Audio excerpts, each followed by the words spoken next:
Hello and welcome. Welcome to the Assetto Corsa Replays and Histories YouTube channel. Today I want to introduce many cars to the channel. I will do this by talking about the Williams Formula 1 team's stint with Renault engines between 1990 till 1999, considered largely as the team's golden era, with notable periods of dominance in 1992, 1996 and 1997. First of all, we have to start with the 1989 Formula 1 season. For the 1981 F1 season, new engine regulations came into effect. 1988 would see the cars run the last of the 1.5 litre turbo engines. However, some cars would run engines compliant to the new 1989 engine regulations. These were 3.5 litre engines. The new 3.5 litre engine formula would allow any engine configuration. V8s, V10s and V12s were all used throughout the 3.5 litre engine formula's life cycle. Williams, initially with their FW12, would use the Judd CV V8 engine in 1988. They did this with the hopes of getting a head start on car development.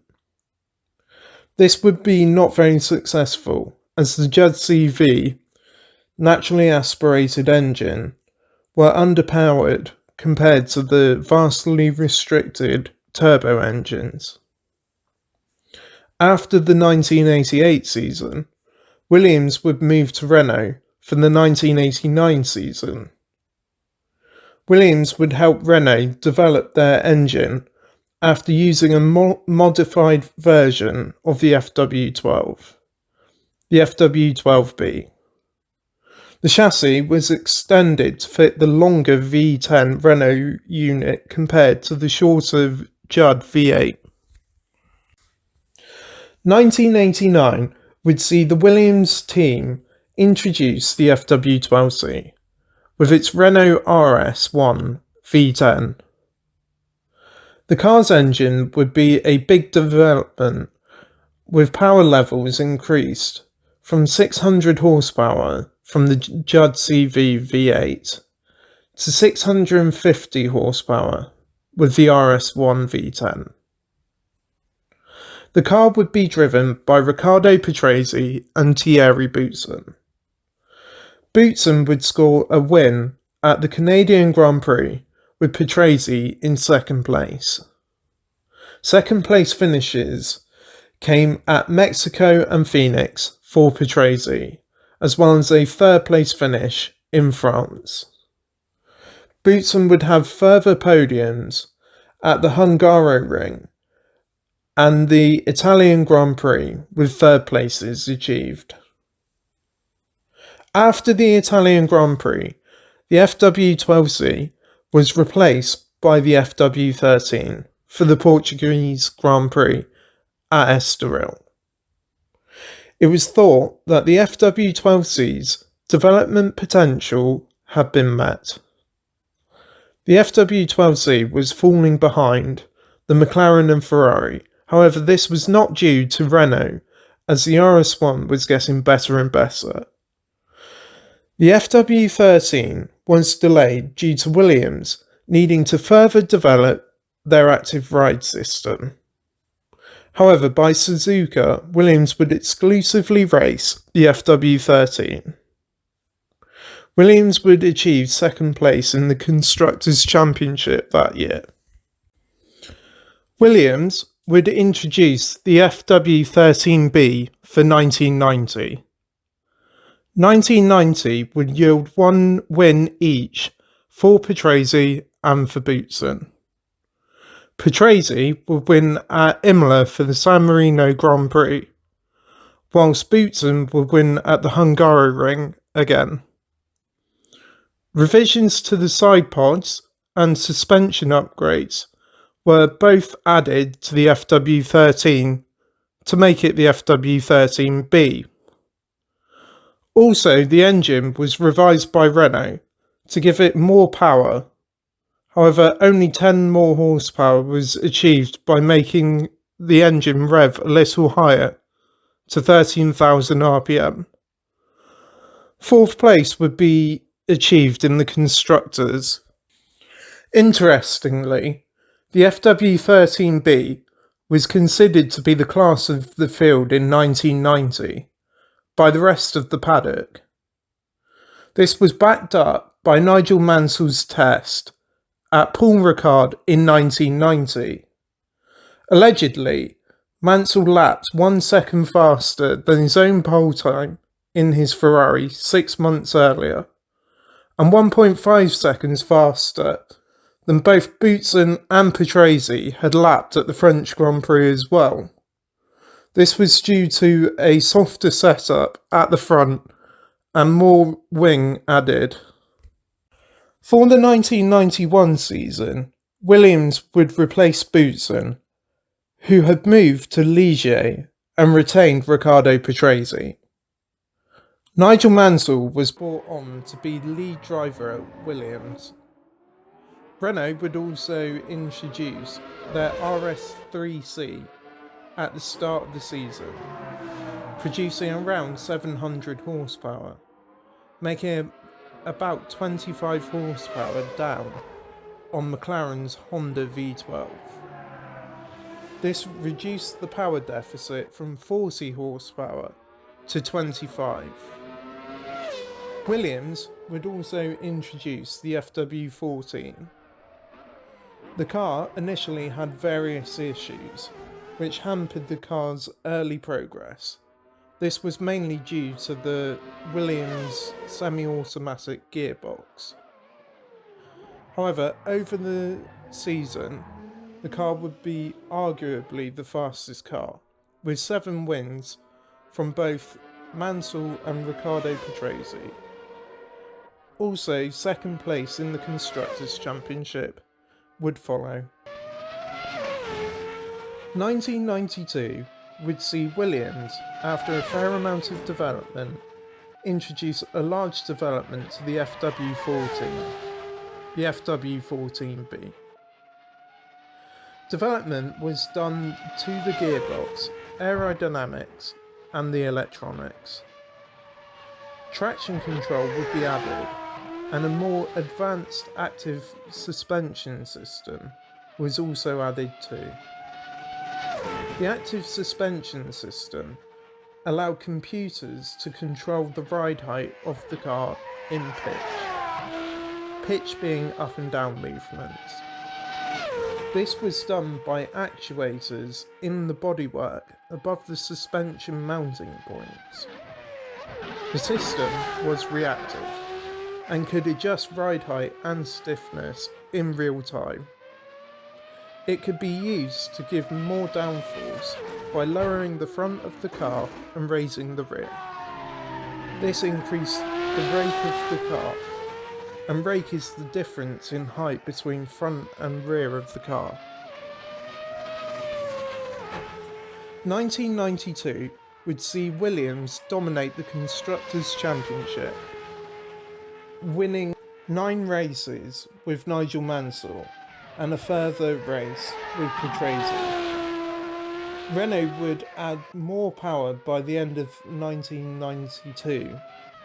The RS4 would produce 750 horsepower. Williams and Renault would bring further developments in the shape of the FW15C and RS5 respectively for the 1993 season. Alain Prost would replace Nigel Mansell and would win the driver's title in the FW15C. Williams would win the constructor's title as well. Both the FW14B and FW15C were used that season. The FW15C is considered to be the most technologically advanced F1 car of all time. active suspension, anti-lock brakes, traction control, and both automatic and semi-automatic gearboxes all ran on the FW15C. 1994 would be the team's darkest season, with a challenging start. The 1994 season would see the FIA ban all electronic aids. This was due to the FIA wanting to make the skill of the driver more important. This, however, would have a disastrous consequence for Williams. Williams and Adrian Newey had initially designed their 1994 car in 1993, when those active and electronic driver aids were legal. This meant that the car was intentionally made unstable in some aerodynamic regimes, because they knew the active suspension would sort out the issues by lowering the car or stiffening the suspension.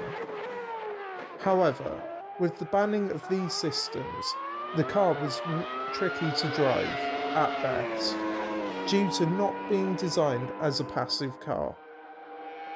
Both new signings, Ayrton Senna and Damon Hill, son of Graham Hill, struggled with the car. Tragically, Senna would be killed at Imola for the San Marino Grand Prix. However, by the midpoint of the season, Adrian Newey would get on top of the issues, and Williams would win the Constructors' Championship, and Damon Hill second in the drivers. 1995 would see new regulations brought in by the FIA to improve the safety of the sport and the cars. They would do this by slowing down the cars with smaller engines and aerodynamic revisions. 1995 would see the introduction of the 3-litre formula. Renault would still use a V10, however the RS7 would produce significantly less horsepower compared to its bigger RS6. Initially, the RS7 produced somewhere around 675 horsepower. This was around 100 horsepower less than the RS6's 780 horsepower by its end.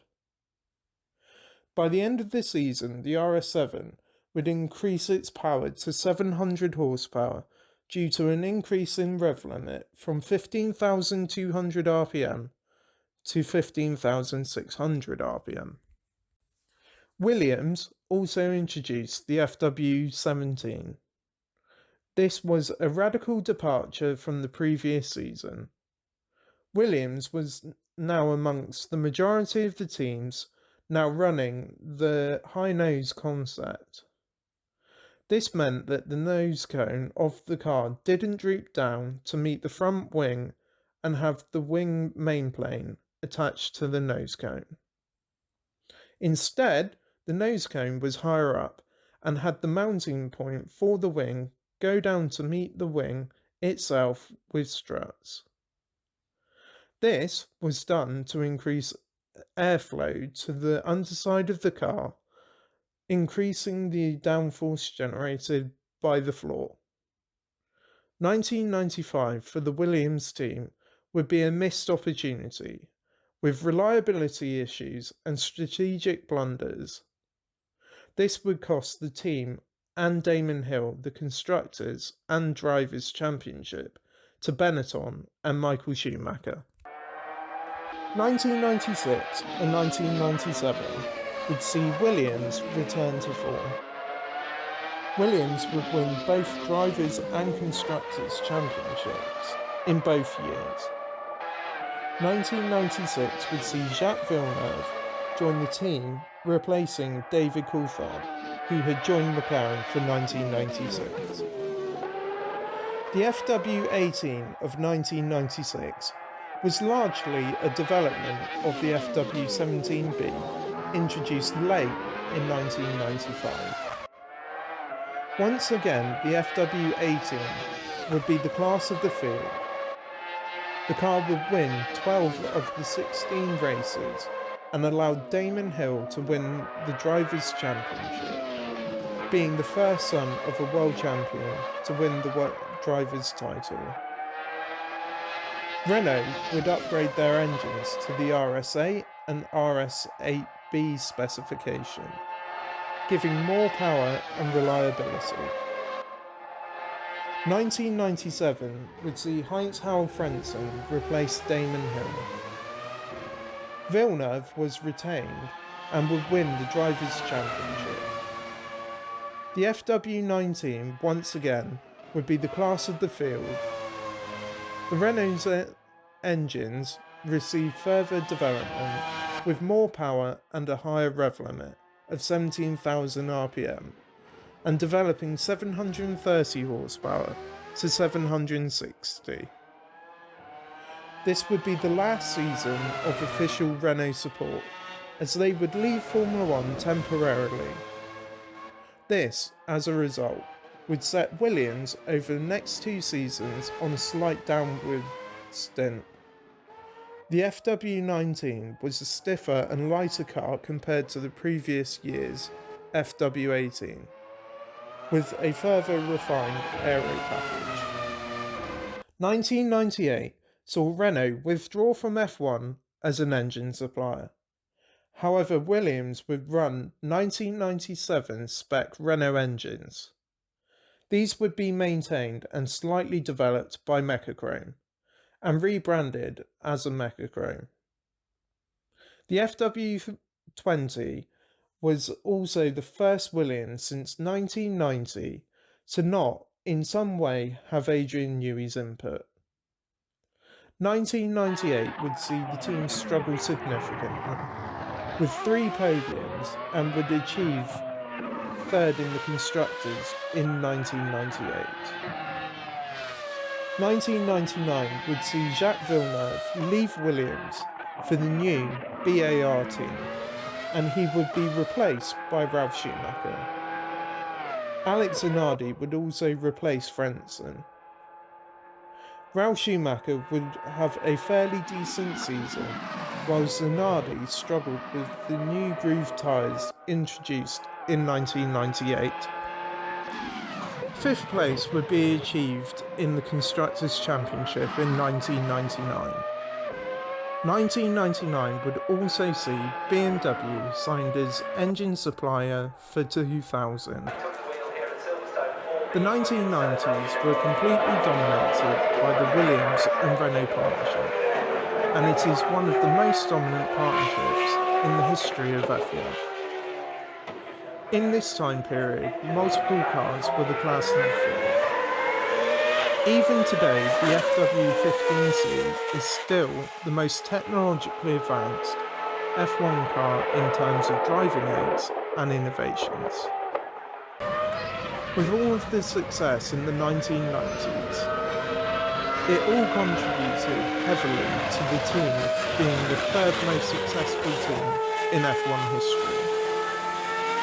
With the signing of Adrian Newey and Renault providing engines that were there or thereabouts to being the top of the tree, allowed Williams to experience its golden era.